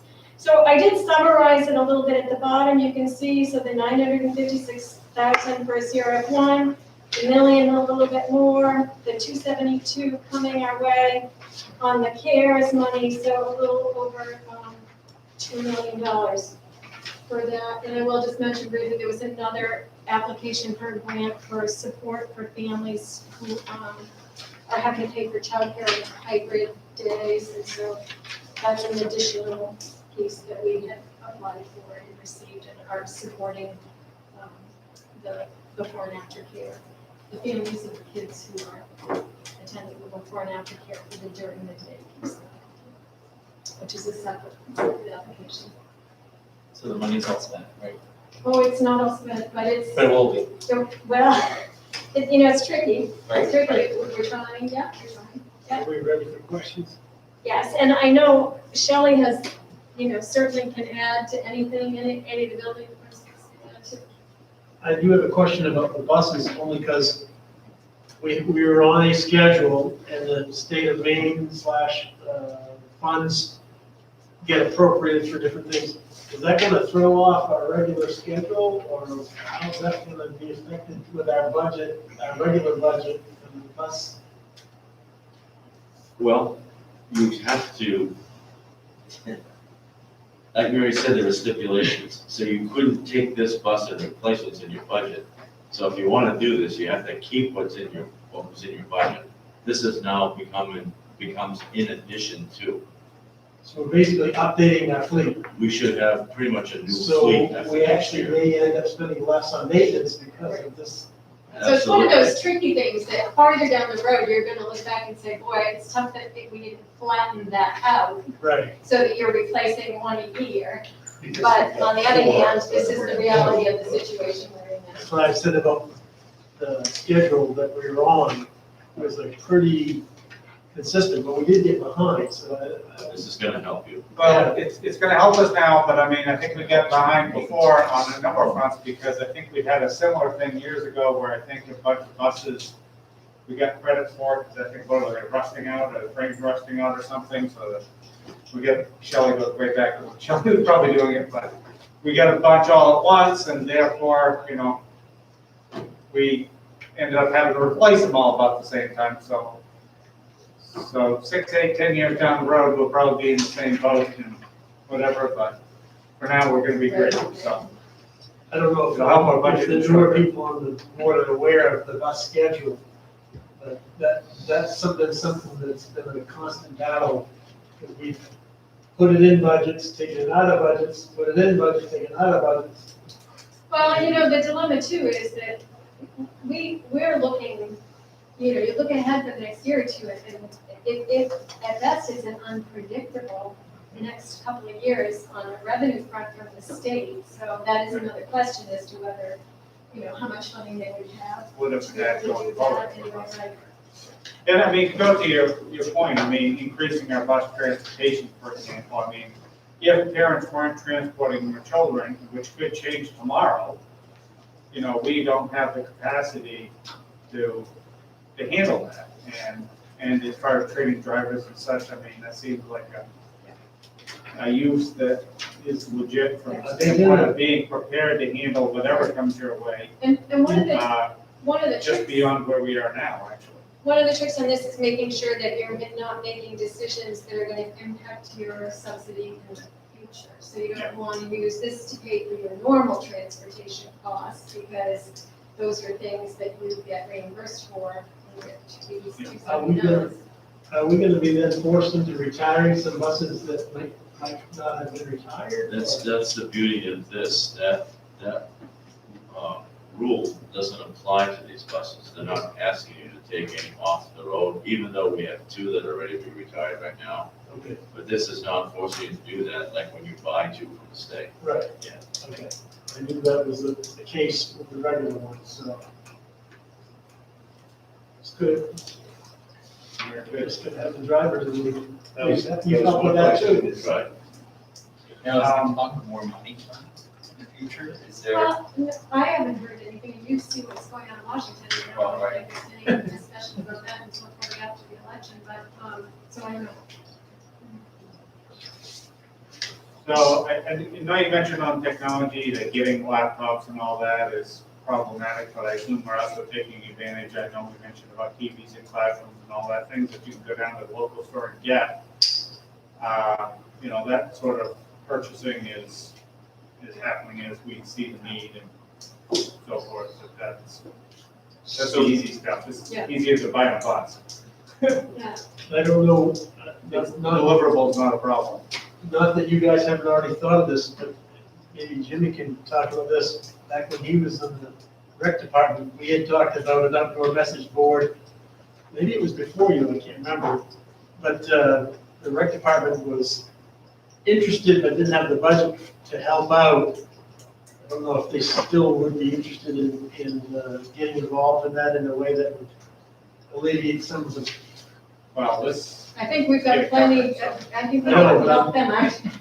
I'm just saying, they wanted to be involved so that then they could use it for advertising rec things as well, Well, I think that so. whatever the guidelines would be developed. It was my understanding that there had been some discussion about it earlier, maybe you were involved in looking, maybe PTO? PTO was. I'm surprised you know that. I made We sure. had lots of discussion. Somebody was digging. Yeah. You know that. I told him, you're the man. That's right, we're coming after you. Actually, Jen's already ordered it for us. Yeah. So wasn't there an issue? With the Isn't there an code. Yeah, issue there with was the town? The town would not allow it to be put on where it wanted to have it placed. There was town ordinances that restricted it. I think Peter's spoken with the code enforcement officer, so I think we're good. Where were you? Yeah, where were you? He wasn't with us then. you didn't have the credit union have their sign across the Right, street. I think it's a different world right now, yeah, yeah. Yeah. Well, that was part of our argument, because that was there, and we were like, Yeah. come on. Back in the day, it was about 15 grand. Well, then. How many years ago was we're that? budgeted on Well, Yeah. the most recent one, you did, 2 or 3 years ago? I mean, we actually revisited this stuff, and 14 stuck in my Yeah, head. 14, 15. I mean, it depends on where you're going with the power. You had a pole right at the end of the road. Yeah. Who's gonna hook in? Yeah.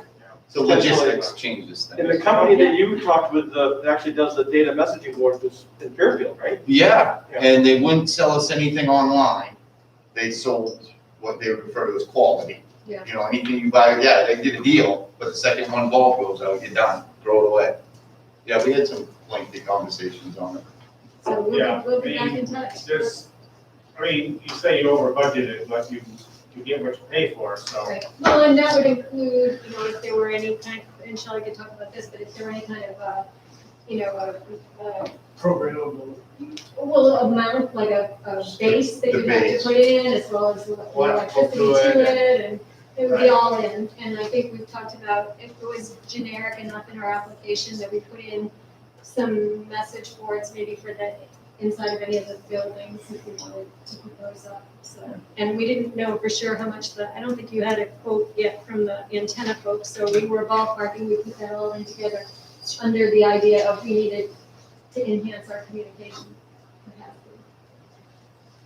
I mean, one of the biggest message boards the town Fortis has, and I don't know where they get theirs or what they pay for it, but that might be another resource to find out what they have, what they pay for it, support for it. And can we get it done by December 30th? So it actually has to be paid for, it just can't be on. It has to be operating, I believe, it has to be operating. That's the problem with all this. It's good. that quick. So if we're gonna put wire in the ground or anything like that, we need to do it before the ground freezes. Yeah, you do it next 3 weeks. Yeah, it's a good thing Shelley has a lot of contacts in this area because she's working them hard. She's working them hard. She's got some, I don't know, do you want to speak a little bit about the classrooms, outdoor classrooms? Yeah, we're looking at designing a couple of outdoor spaces over here at the high school and the junior high for outside classroom spaces, which we're gonna construct with pavers and packed crushed stone.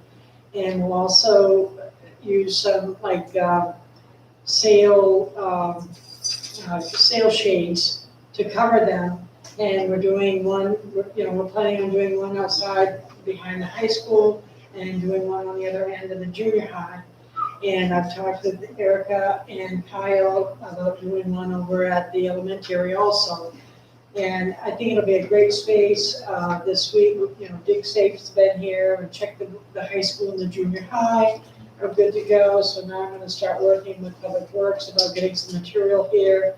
I'm gonna start ordering pavers. I've got a couple of local contractors that are gonna work with us because they know it needs to be on the fast track. And our big concern is, of course, working with the ground, we start thinking about freezing and frost and snow and that's the mindset that we're in. We're gonna run into these obstacles because it is so late in season. And we've talked about, in the construction world, they have warming blankets that we can put over the ground at night when we're not working the soil and such. It's really gonna be on a fast track to get this all done.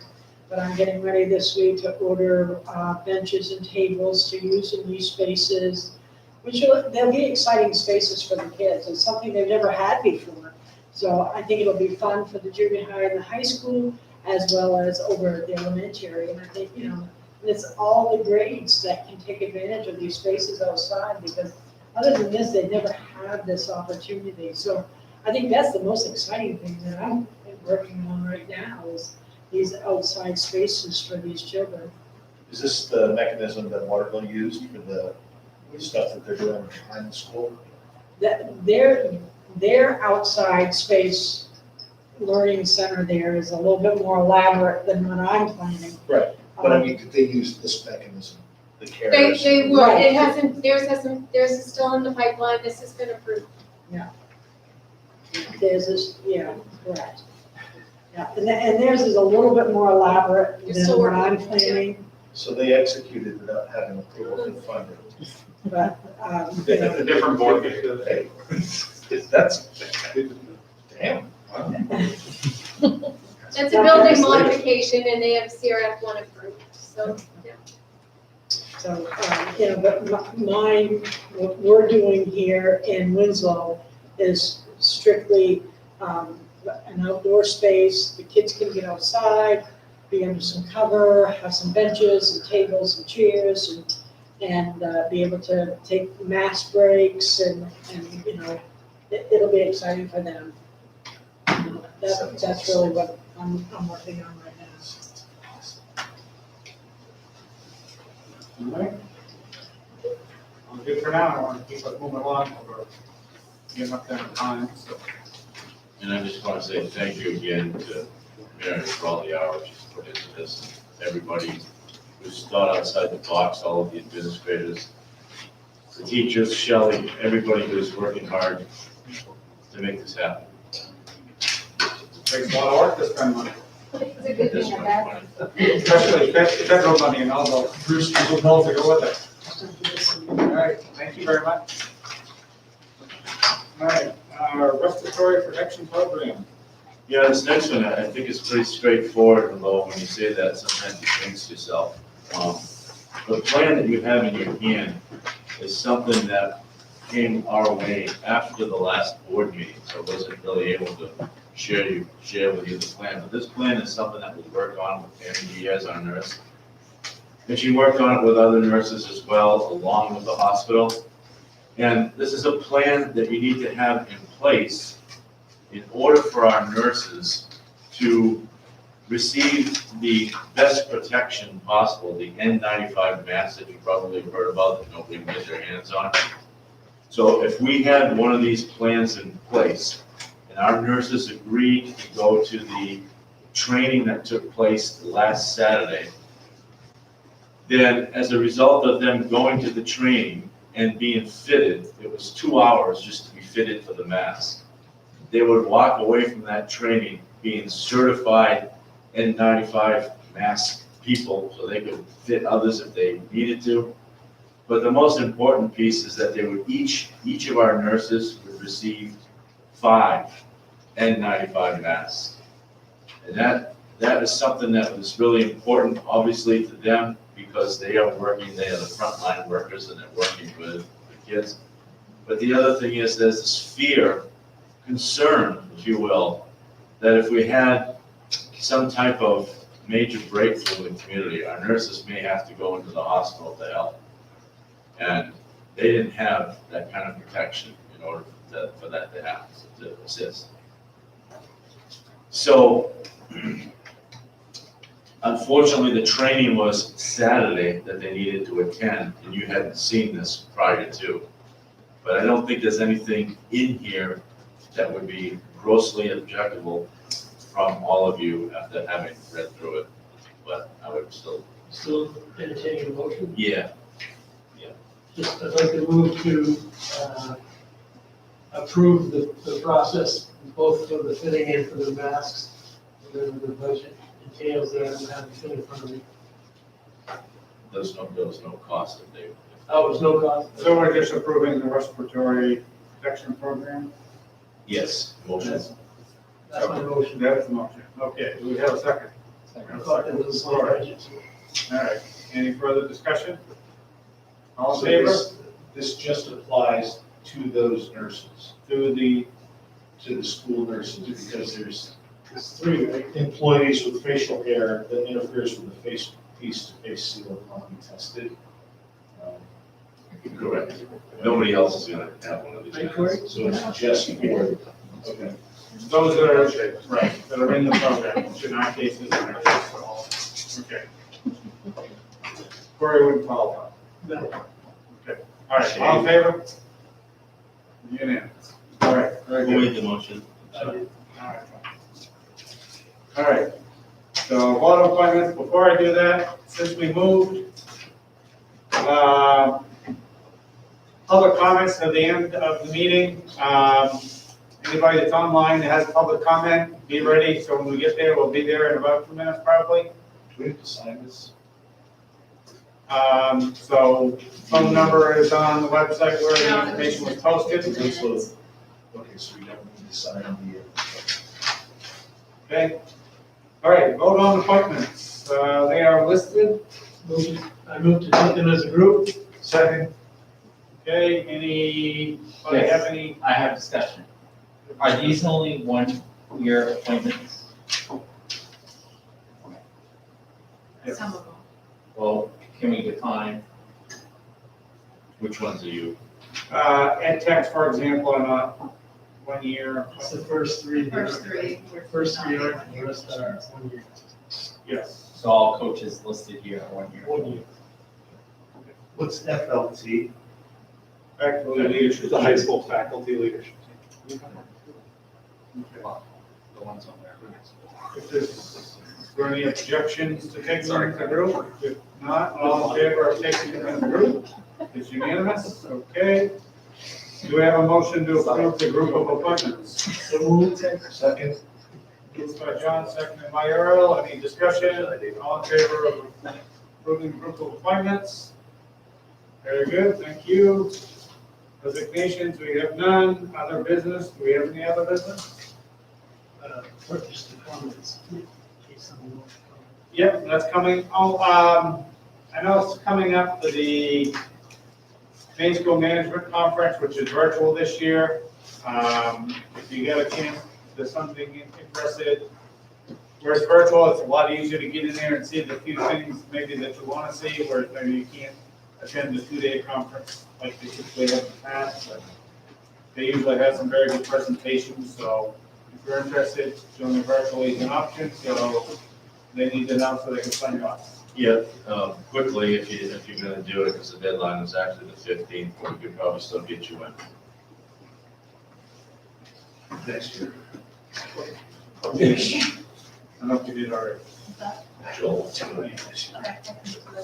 Make sure they have my, info on the in-school board, not me. The other thing they didn't do last time, they're not that one. He uses the delegate. Delegate for the conference. Well, on your visa, you guys, for your years of service, it goes for so many years. Oh, really?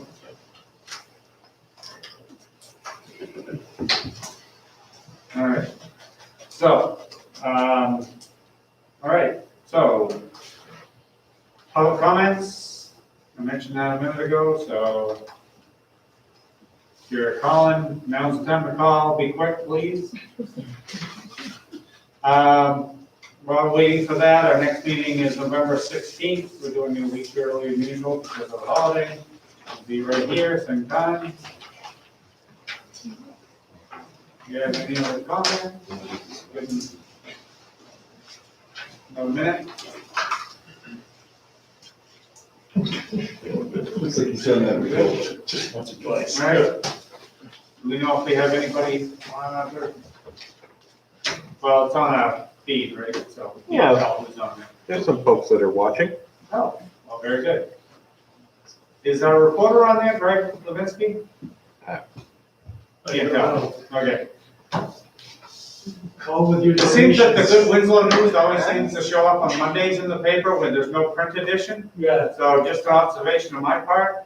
I don't know if anybody else has noticed that, but Curious. it seems that the good news seems to show up on Mondays. And there's definitely people that aren't seeing it because they only get the print edition, at least certain people. So anyway, just observation on my part. All right, hearing no public comments. I need a motion to adjourn. I'll make one. We have a motion. Do we have a second? Jeff beat you to it. All right. All in favor of adjourn? We're out of here. Unanimous. Thanks very much, everybody. Tell me 2 hours. Yeah. Yeah, well,